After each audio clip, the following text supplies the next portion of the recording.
Hello and welcome to Memphis Light Gas and Water's Power Pivot webinar. I am Gale Jones Carson, MLGW's Vice President of Community and External Affairs. Today's topic is MLGW, Empowering Supplier Diversity. Memphis Light Gas and Water recognizes the power of diversity and the vast resources a diverse pool of suppliers provides businesses. As the number of minority, women, and local small business owners grows in Memphis, we want to ensure that our suppliers reflect this increasing diversity. It is the intent of Memphis Light Gas and Water to encourage the growth of minority-owned businesses, women-owned businesses, and locally owned small enterprises. The Supplier Diversity Program at Memphis Light Gas and Water provides these businesses an equitable opportunity to participate in contracts for goods and services in a contractor or subcontractor arrangement with MLGW. This ensures that a representative portion of the goods, services, and construction projects purchased and contracted by MLGW are supplied by minority-owned, women-owned, and locally owned business enterprises. This month's Power Pivot webinar will feature Tamara Pate, who is MLGW's Supplier Diversity Coordinator, along with two small business owners who are currently engaged with MLGW and have been in the past. Tamara will provide a program overview and discuss the process to participate, and the small business owners will share their testimonial of the work they've done and are doing with MLGW and how that work has impacted their business. So our panelists today are Tamara Pate, as I mentioned, who is our Supplier Diversity Coordinator, Wiley Richards and Terrell Richards. They are co-presidents of W&T Contracting Corporation, and George Hilliard, who is the president and owner of Pete Mitchell and Associates Insurance Agency. So we're going to start with Tamara. Tamara, thank you so very much for being with us today. Please begin sharing your program overview with us. Yes, ma'am. Thank you, VP Carson, for having us on. I'm always excited to share about the Supplier Diversity Program here at MLGW. We are very excited to actually celebrate 25 years since our inception in 1997 this year. And the program has grown tremendously over the years. The purpose of the program derives from a disparity study that took place in the 90s and again here at MLGW in 2012. And from the disparity study, we can see that there are disparities in the community where our minority, our women, and our local small businesses do not have all opportunities as a lot of our prime contractors to participate in the bidding process here at MLGW. So what we've done is the program ensures that there is maximum practicable opportunities through the bidding process, as well as purchasing of goods and services and products for the division. So the program has flourished over the past 25 years.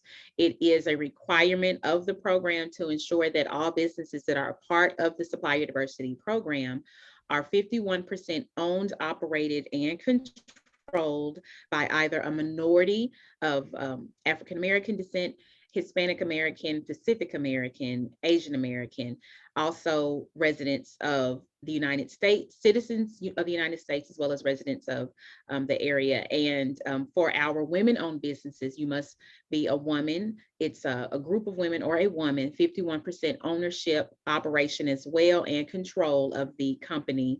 Also U.S. citizens, and for our locally small businesses to ensure that they have opportunities through scalability as well here at MLGW, you must not only own 51% or more, but you must also be located within the metropolitan statistical area of MLGW, the Memphis area, and your resident must be headquartered here in the city. So we ensure that opportunities are available through our bidding processes, and we apply goals to our contracts to ensure that a portion of what we do and how we do business is guaranteed with either a minority, a woman, or locally owned small business. Thank you so much for that information, Tamara. Now, again, how long has MLGW actively been involved with working with this group of population to make sure that we do have diverse businesses that are working with us? We are in our 25th year of ensuring that we have worked with minority women and local businesses. Since 2012 alone, we have worked in over 400 million in procurement, with nearly 600 bids awarded to our minority women and local businesses. So we're very excited to ensure that our numbers continue to grow. We did take a hit during the pandemic. As everyone knows, everyone had to actually pivot their business to ensure that they stay afloat and flourish. And we dipped in 2020 because of COVID around 25-26%, but we are now thriving. We're up to 42% in supplier diversity participation. Yes, ma'am. So we're ensuring that we continue to be intentional in our efforts to allow the opportunities for businesses to do business with MLGW. Yeah, and so, I mean, what I've heard for several years now, that there are other companies who like to benchmark with MLGW because we are so intentional about our work here, and that we continue to increase our support for this group of Memphians and Shelby Countyans, and as we, work to support them and increase the economic development impact that we have in our community. So we will move to now George Hilliard, who has more than 32 years of insurance and risk management experience. He is the president and owner of Pete Mitchell and Associates in the Whitehaven neighborhood. And he's in his business is in Whitehaven, and he is a graduate of the University of Mississippi. In 2009, Hilliard was inducted into the Ole Miss Alumni Association Hall of Fame for outstanding contributions to his profession, community, and university. And so, Mr. Hilliard, can you just start, sharing with us your work and how you have worked with MLGW and the impact that this company has had with your company?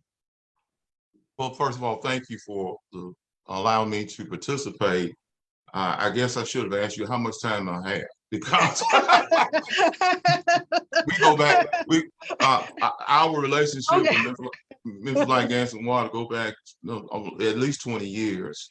Wow. And I can't say enough, and Tamara, and they know that I'm always saying how intentional you are about what you do. And I understand about benchmark, because when I'm out, I tell, listen, this company need to be modeled. They need to be looking at what Memphis Light, Gas, and Water is doing. But I really do appreciate being here. What Memphis Light, Gas, and Water, as you mentioned, Gale, when you opened up, they've done exactly what you said.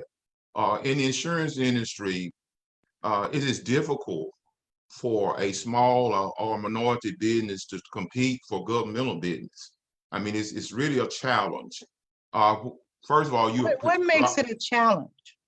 Because you're competing a lot of time with major brokers, and you're competing a lot of time with insurance companies. Okay. And just governmental business, a lot of time you have certain expectations, certain requirements, and sometimes it's just difficult to be able to maneuver through that process, or even do the things that you're requiring. So when you have these your goals, and they're actually, our first business, it was not a goal set, because with Memphis Light, Gas, and Water, we actually sort of created a program based on Memphis Light, Gas, and Water needs. But when you start asking for other insurance coverages, because you had goals, Pete Mitchell and Associates was able to participate. Other than that, we might not have been able to participate. So by you having goals, you give it an agency like mine, which is a small agency, an opportunity to compete, which is, as you stated, is sort of leveling the playing field. And that's the challenge, is that you're competing with large brokers and insurance companies, and again, with the requirement that you sometimes have in place, it's sort of hard to participate. But by having goals, someone else, you mentioned about prime and subcontractor. We serve as a prime contractor on some of the coverages we have there, as Great. well as a sub. So by having an opportunity for you having goals, it gives us an opportunity to compete either way. And we've been we are very appreciative because of your goals. Other than that, we probably wouldn't even be able to participate. So that your intentionality and all that has really helped us. And we're going almost 20 years. Not only have you helped us from that part, but me able to be part of so I call you my team, being part of the external advisory committee. I've given me an opportunity to network, and also some of your clients are my clients. Yeah. So it's been many reasons why we've been able to benefit from Memphis Light, Gas and Water. Okay, so thank you so much for sharing your story with us. So let me ask you this though. So when you first got started about 20 years ago, was there any fear on your part of coming up against other large organizations, large companies? Well, Were you concerned about fairness? always. Our first opportunity, actually, I mentioned the first successful opportunity we had with you. There was another opportunity that was there. Well, I don't think I want to go there because there's a little negativity there. But that's fine. We can handle it. That's real life. You put out a bid in reference to when you was trying to get your program started, where you were trying to offer your employees homeowners insurance and automobile insurance. We actually went out and brought the company in, and we actually was recognized for that. But at the end of the process, we didn't get it, Gale. Yeah, why? But why not? What happened? You guys favored somebody else. And I told you I didn't necessarily want to go there. But was it based on cost? Was it based on? It was based on a relationship that you had with someone else. Okay, so how did you break that cycle then? Well, we got a call. We got a call from your president at that time, and they said, we got a need at Memphis Light, Gas and Water. Okay. We need a program to make sure when we travel out of state, mainly for you emergency vehicles, we need insurance coverage. And they didn't know where to start. And actually, it's a very unique type of request. So we worked and we finally came up with a program, and we still have that. We insure you out of state emergency vehicles, as well as some of the ones that go out of state for just running errands. So we are very fortunate. We started the program, we still have that program. But and when then you start sending out bids, and we recognize that we needed a lot of time to partner with other brokers. And by you having those goals, it was a must that you must bring, you must allow someone else to participate. And us being in the Mid-South, and it's not many independent. I'm one of them. We're an independent agency. It's not many independent agencies, minority independent agencies. So we were quite naturally asked to participate. And on some of the contracts you have, I actually went out and got partners and brought them in myself. But that's how, that has been the success. But we just, it's one of those things that you didn't get it today, but we got another opportunity. We've been getting opportunity after opportunity because of your goals. Well, and so I really kind of wanted to pressure you to talk about even the negative experience, because it showed that, number one, you didn't give up. Right. And number two, that the company did find a way to work with you, and then you have continued to contract and subcontract with other companies. And so 20 years later, you are still doing business with Memphis Light, Gas and Water, even though your first experience was not a good one. So 20 years later, you're still working with us. We're happy that you're working with us, and so that's been great. I think that's a good story. Well, thank you, and I appreciate you articulating it as well. I mean, but that gives hope. Hopefully, it gives hope to other business people who are starting out. That you may not be successful initially, but keep trying. Never give up. Don't give up. Don't give up. So next, thank you for that. So next we're going to go to Wiley Richards, who is a co-president with W&T Contracting Corporation. Wiley has decades of experience in the sewer system and water resource industries. Richards wears many hats at W&T Contracting. His primary roles are senior project manager and operations coordinator for SARP 10 project, but he also serves as quality control, personnel manager, recruiter, trainer, and in business administration. And then we also have Terrell Richards. So Terrell is also a co-president with W&T Contracting Corporation, and he has more than 25 years of experience in sanitation and water resource industries. He leads the W&T team in construction projects like point repairs, road building, and manhole raising. His role at W&T requires him to understand the nuance of excavation in urban areas full of aging infrastructure. So Terrell and Wiley, so I take it you all are brothers? Yes, we are. We are twin brothers, actually. You're twins? Yes. I wanted to ask you that. I'm a twin also. Really, really. Okay, yeah, we are twins, and we kind of work together to better. So let me ask you, how did you get into this business?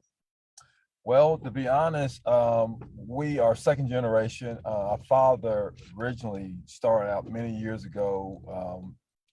Once he migrated from Chicago down south, he wanted to become a business owner and decided to get into residential wastewater situations for residential homes in rural areas that mostly own private sewer systems, septic systems. So that was his niche.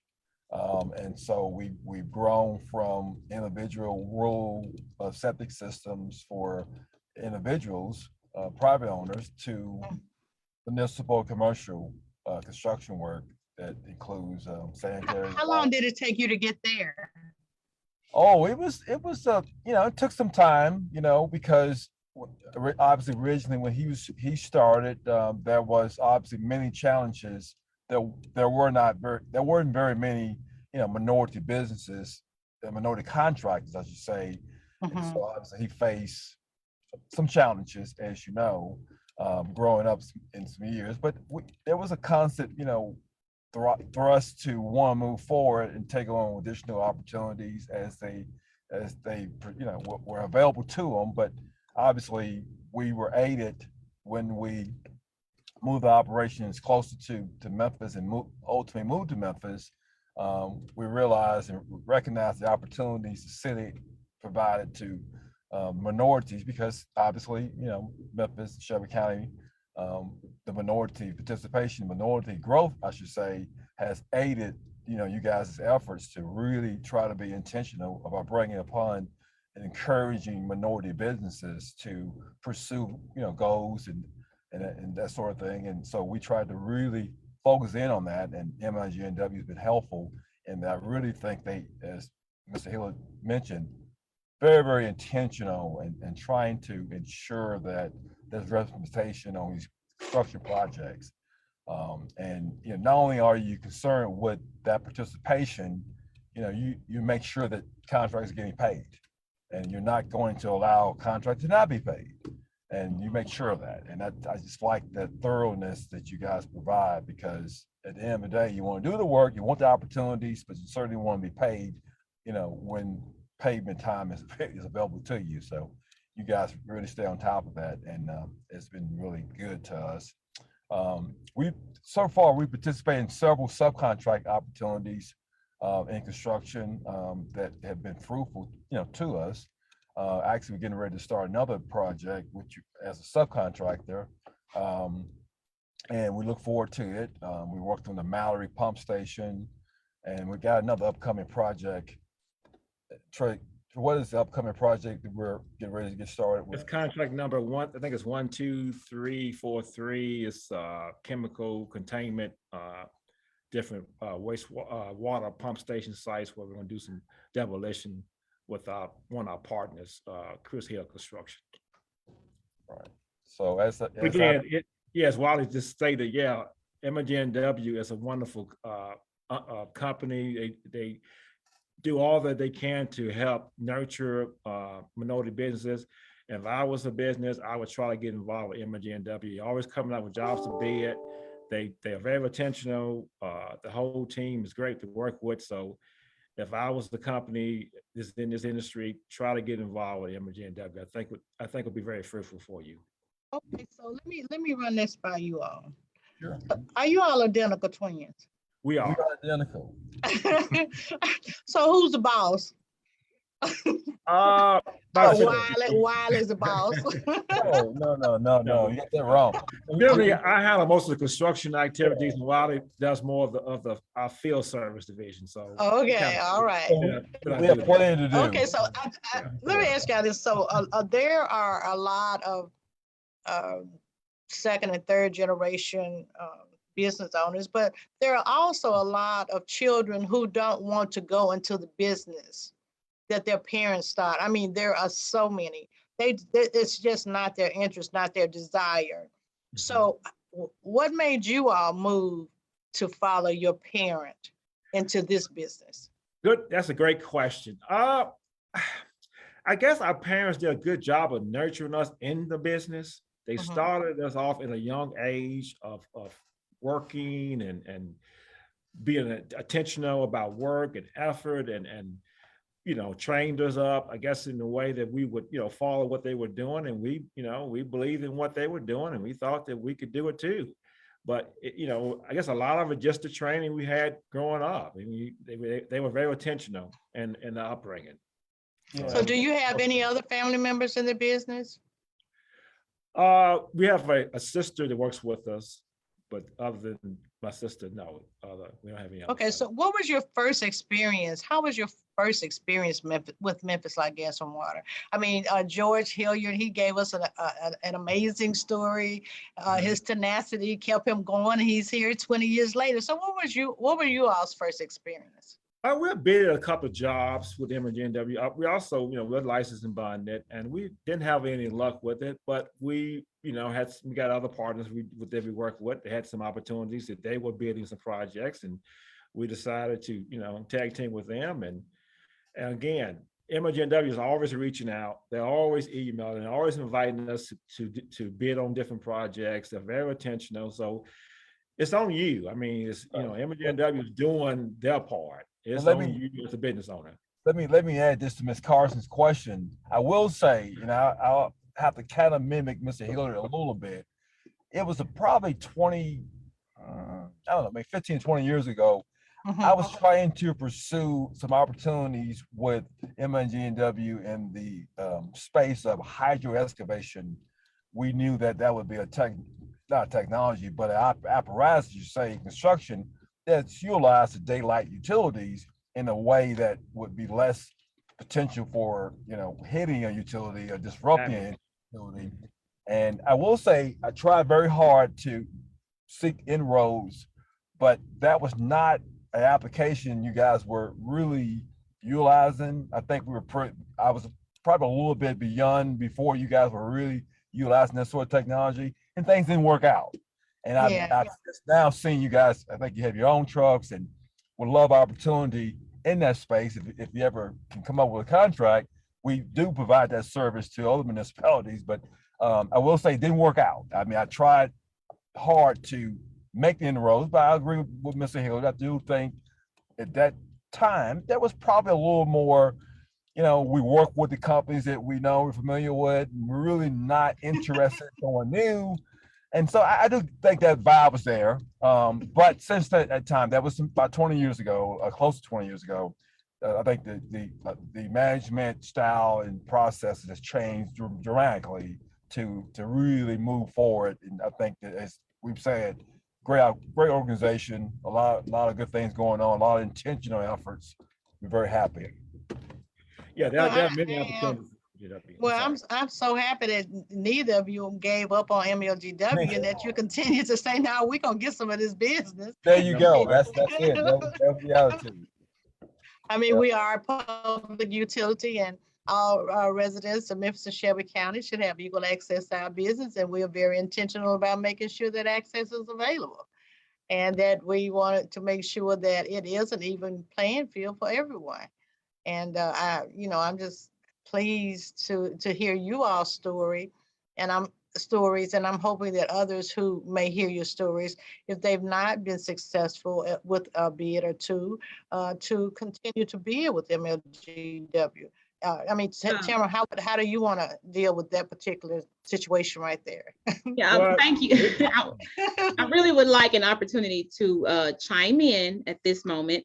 Okay. A couple of things that you all have mentioned have kind of came to mind, but when you asked earlier about the second generation, I know since being in this role, I've met a couple of companies whose children went off to college, worked in corporate America, and are now coming back circle to their parents' industry, coming back to the parents' companies and working, like Brighter Days and Nights. Her daughter Chanel worked in corporate sector and education for a while, and now she has that experience that is very valuable to her mom now. So she's back in the company. So that's encouraging, and that's probably a story we probably could share more.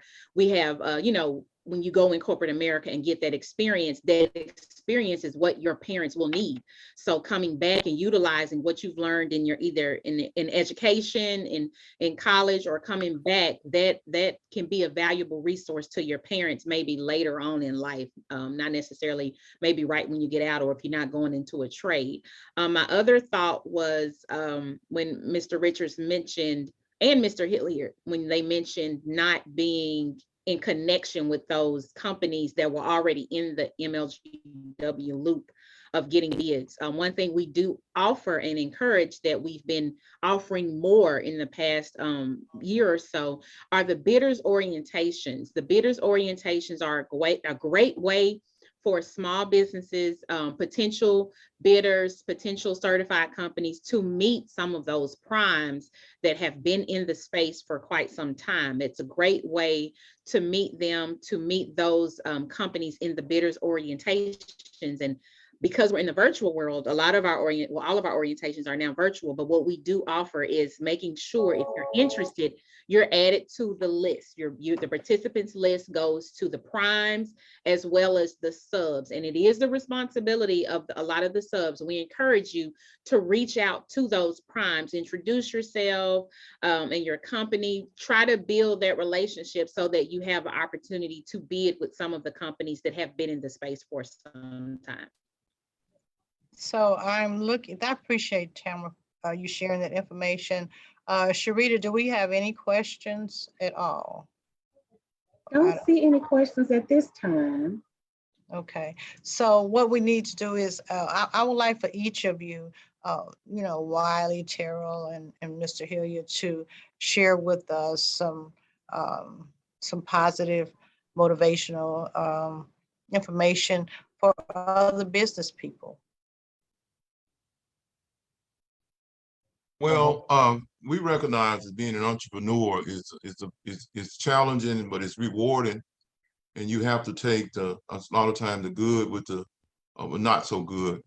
But when you have a passion for something, you stay with it, and you try to connect yourself or be around people who have the same spirit, and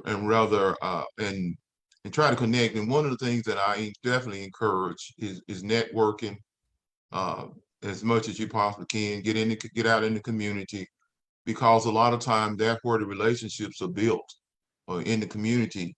And people like to, I guess, patronize or be part of an organization who's community minded.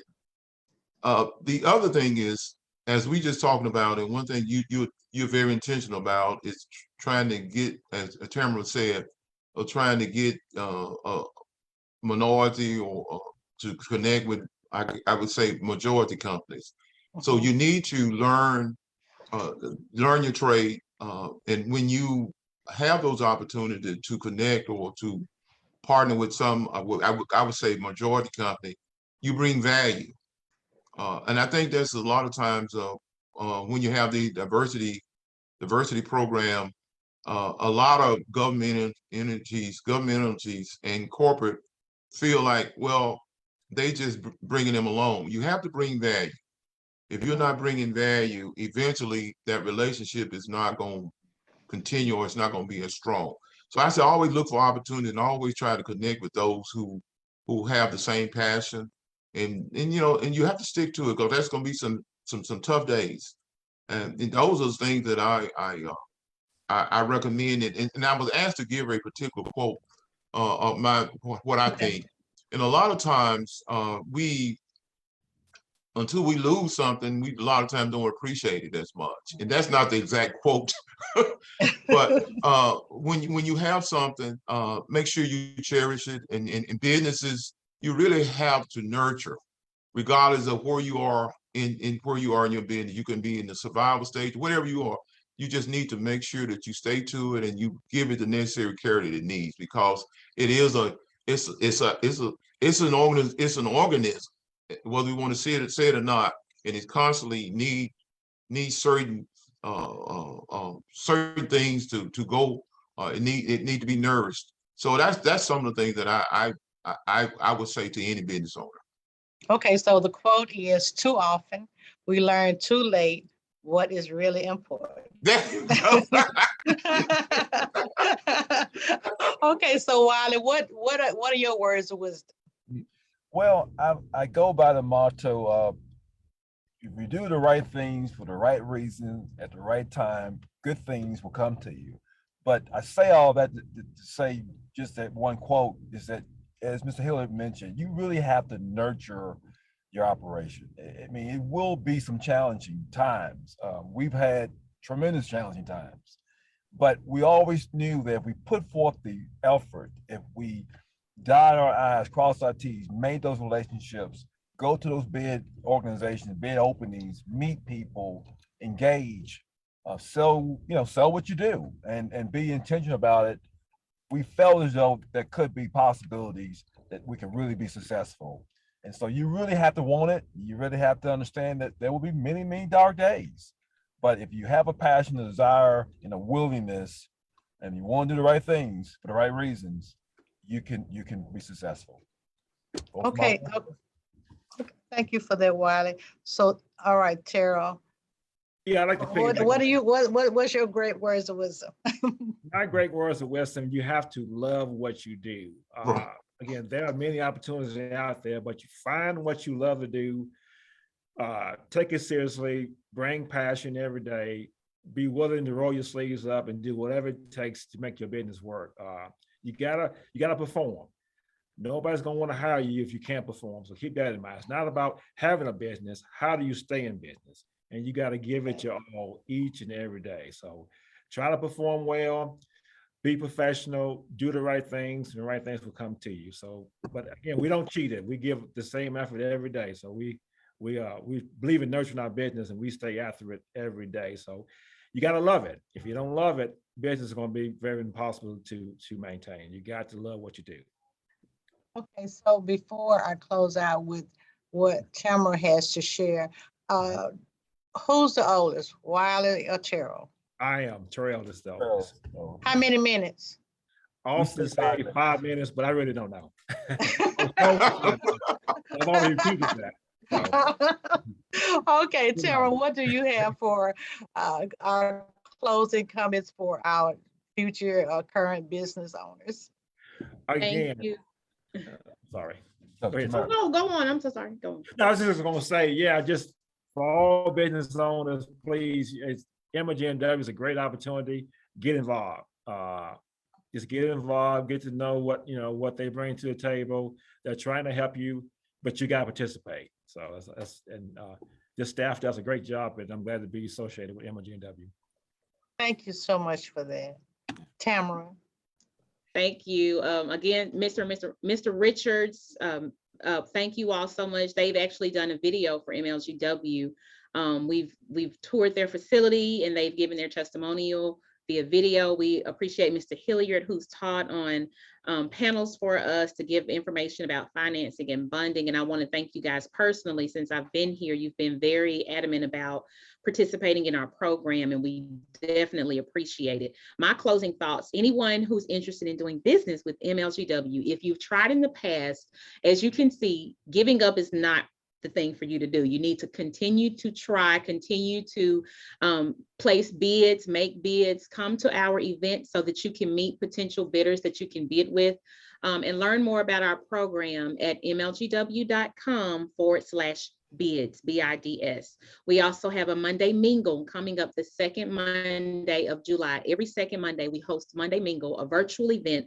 to not only participate and learn how to do business with MLGW, but to also network with other companies as well. So please email us, supplierdiversity@mlgw.org, or call 901-528-4635 to learn more about the Supplier Diversity Program. Thank you so much, VP Carson, for having us on today. Okay, and I do want to thank each of you for taking time out of your schedule to provide such valuable information to our viewers. And I want to thank our viewers for coming to Power Pivot and learning and as much as you can about working with MLGW. And so until our next Power Pivot, I'll see you next time. Thank you so very much, everyone. Right. Thank you. Thank you. Thanks so much.